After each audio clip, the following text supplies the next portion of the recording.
po. Sa totoo lang, tulad nga na lagi ko po sinasabi, wala naman po akong balak tumakbo dahil dagdag sakit sa ulo, dagdag obligasyon, responsibilidad.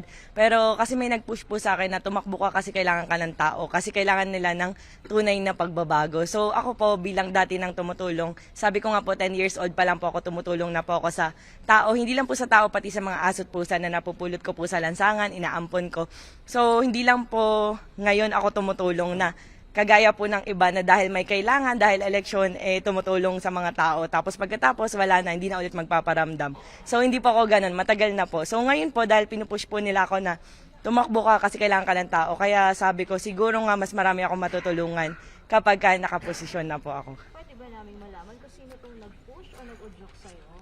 Sa totoo lang po, hindi po sila politiko or normal na tao lang po, kaibigan ko lang po. Ilang beses mo na itong tatakbo, Rosmar? Pangalawang beses po. Nung unang beses po, hindi po ako nakaikot or nakakampanya kahit isang beses dahil nanganak po ako May, panahon ng eleksyon. So, mas priority ko po yung pagbubuntis ko, mas priority ko po yung pamilya at anak ko po. Ano kaya yung pagkakaiba nung unang beses at ngayon natatakbo kang muli? So, nung unang beses po, hindi po ako nakaikot kahit isang beses. Pero although tumutulong na po ako noon before, hindi po ako nakaikot kasi po buntis po ako noon, medyo maselan at first baby ko po. Unlike po ngayon na talagang sinisipagan ko po sa tulong na rin po ng mga kaibigan ko na sumusuporta po sa akin, lalo na po ng Shift International. Sabi ko, lahat ng bagay pwedeng matutunan. Hindi naman po ako bobong tao. Pagiging prangka, hindi po ako bobo.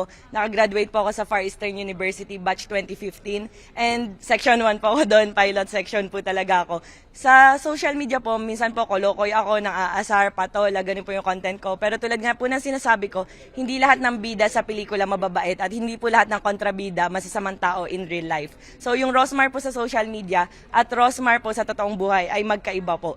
At yung content ko po na parang engot-engotan, tanga-tangahan, hindi po ganun yung Rosmar dahil masasabi ko naman po na matalino po akong tao. At hindi po doon nagtatapos yung pagiging politiko dahil unang-una po sa lahat, anin po ang katalinuhan sa law or kung ano pong yan, kung hindi ka naman po bukal sa pagtulong sa mga tao. Kung yung puso mo wala po talaga sa pagtulong, nonsense po yun para sa akin.